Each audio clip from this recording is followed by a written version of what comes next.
Глибокі яри і високі пагоркі ў сутоцы візьбы яшчэ ў старажытныя часы былі ўпадабаныя балцкімі плямёнамі днепрадзівінскай культуры. Тут існавала старажытнае паселішча гэтых плямёнаў. У 6-8 стагоддзях на другой хвалі вялікага перасялення народаў сюды прыходзяць славяне і прыходзіць славянскае племя крывічоў, і неўзабаве дзесьці ў 9 стагоддзі умацаванае гарадзішча старажытнага горада робіцца адным з фарпостаў крывіцкай каланізацыі Пазвінскага краю. Гарадзішча старажытнага горада знаходзілася на гары, якая знаходзілася на месцы прыблізна сучаснага гарвыканкама. Гарад называлася Ламіха, ну а ў больш позняй часы яна атрымала назву замкавай гары. Трэба сказаць, што ў 9, 10, 11 стагоддзях Віцебск уваходзіць у склад Полацкага княства. На пачатку 12 стагоддзя ідзе драбленне на больш дробныя такія удзелы, удзельныя княствы, і Віцебск робіцца адным з цэнтраў такіх удзельных княстваў.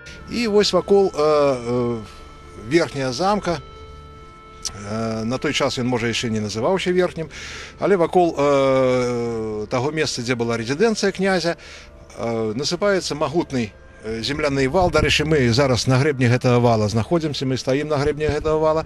Па грэбню вала будаваліся драўляныя гародні і драўляныя вежы. Унутрывальная канструкцыя, як паказалі больш познія даследаванні, уяўляла сабой клетчаты каркас бярвёна, які быў забіты камянём і глінай. Горад, безумоўна, разрастаўся ў наступныя часы і ў 12 стагоддзі, ў 13 стагоддзі. Трэба сказаць, што на пачатку 14 стагоддзя, ў 1318 годзе, апошні князь віцебскі Ярослав Васильевич выдае сваю адзіную дочку Марыю за Альгерда. Альгерд на той час быў сынам вялікага князя літоўскага Гедыміна. Праз 2 гады Ярослав памірае, і Альгерд на правах спадчыны далучае віцебскае княства да дзяржавы свайго бацькі. З гэтага моманту для Віцебска адводзіцца вялікая роля, бо ён апынуўся на ўсходняй мяжы гэтай новай дзяржавы. З патрабаваннямі таго часу зноў узнікае неабходнасць у умацаванні абароназдольнасці горада, і Альгерд пачынае узводзіць мураваныя сцены і мураваныя вежы Віцебскага замка. Праўда, ён да заканчэння гэтага будаўніцтва ён не дажыў. Гэтую справу завяршыла яго другая жонка ўжо, Ульяна Цверская. Напрыканцы 50-х гадоў 14 стагоддзя Віцебск ператварыўся ў такую мураваную фартэцыю. У першапачатковым выглядзе мураваныя замкі праіснавалі даволі непрацяглы час. Падчас міжусобнай барацьбы за вялікакняжацкую карону горадам са згоды віцеблянаў авалодаў Свідрыгайла, князь Свідрыгайла, і Вітаўт, вялікі князь літоўскі, узяў горад у аблогу. Віцебляне, безумоўна, адбівалі напады войскаў вялікага князя. 3 месяца Вітаўт трымаў у аблозе горад, і ўрэшце яму ўдалося ўзяць ніжні замак, дзе мы зараз знаходзімся.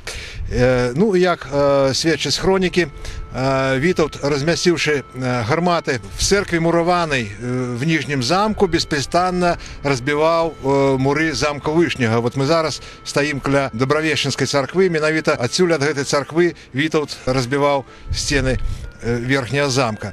Віцебляне ўсё ж такі, змушаныя доўгай аблогай, здалі горад.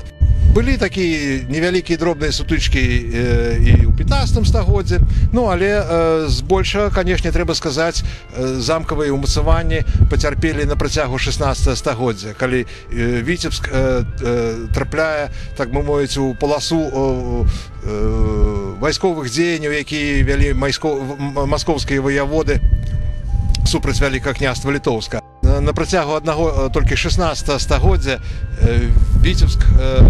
пад Віцебск прыходзілі 11 раз прыходзілі маскоўскія войскі з пераменным поспехам. То выпаліваліся віцебскія прадмесці, то захопліваліся замкі. Пасля захопнікі мусілі уцякаць з-за хваробы, маравой язвы, якая пачалася ў горадзе. Такім чынам, на працягу 16 стагоддзя, от за гэтых частых вайсковых дзеянняў, гораду проста не было часу шчыльна займацца справай аднаўлення замкаў. Спешна латаліся дзіры ў сценах, але латаліся яны ўжо з дрэва, і паступова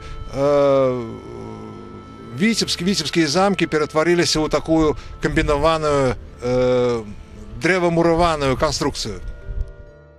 Конец 16-го, пачатак 17 стагоддзя для Віцебска прашлі больш-менш спакойна, і гарадскі магістрат, безумоўна, змог трохі падлатаць віцебскія замкі.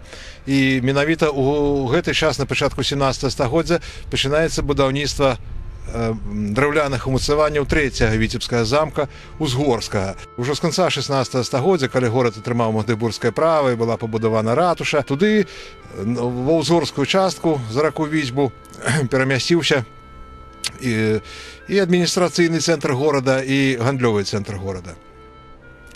Ну, але ж у сярэдзіне 17 стагоддзя Віцебск трапляе ў шэраг падзей, якія давялі гарадскія ўмацаванні, віцебскія замкі да амаль што поўнага разбурэння.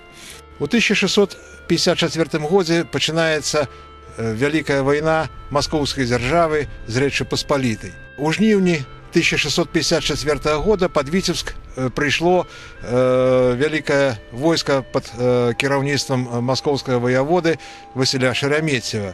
Пачалася зацяглая аблога горада. Віцебляне змагаліся вельмі ўпарта. Яны адмовіліся ад пасіўнага сядзення за сценамі замкаў, рабілі частыя вылазкі. Віцебляне, безумоўна, зацягвалі час і высунулі ўмовы, на якіх яны згодныя здаць горад непрыяцелю. У кастрычніку 1654 года пад Віцебск былі перакінуты палкі іншаземнага строю, як яны называліся, і такім чынам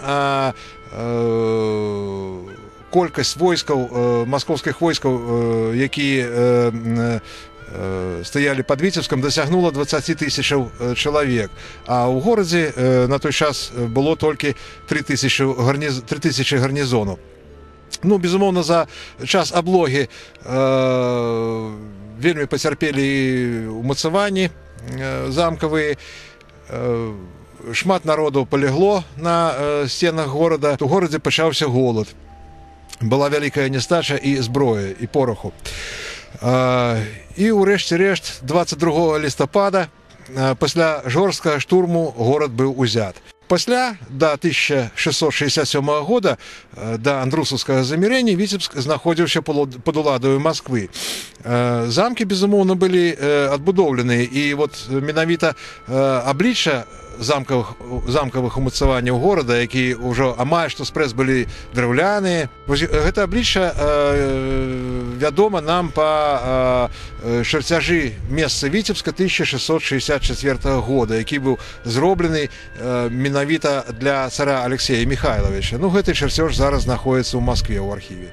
На пачатку 18 стагоддзя, падчас паўночнай вайны, якую вела Расія са Швецыяй, у 1708 годзе, 28 верасня, па загаду Петра I, віцебскія замкі разам з гарадской забудовай былі спалены. Ну, гэта адбылося ў выніку таго, што віцебляне, якія трымалі бок шведскага караля, яны фінансава падтрымалі шведскае войска. Ну, за гэта Пётр I адпомсціў, ён проста спаліў горад. У другой палове 18 стагоддзя падчас шэрагу некалькіх пажараў дарэшты ўжо былі спалены, згарелі, можна сказаць, рэшткі замкавых умацаванняў, і ўжо у другой палове 18 стагоддзя віцебскія замкі ўжо ніколі не аднаўляліся.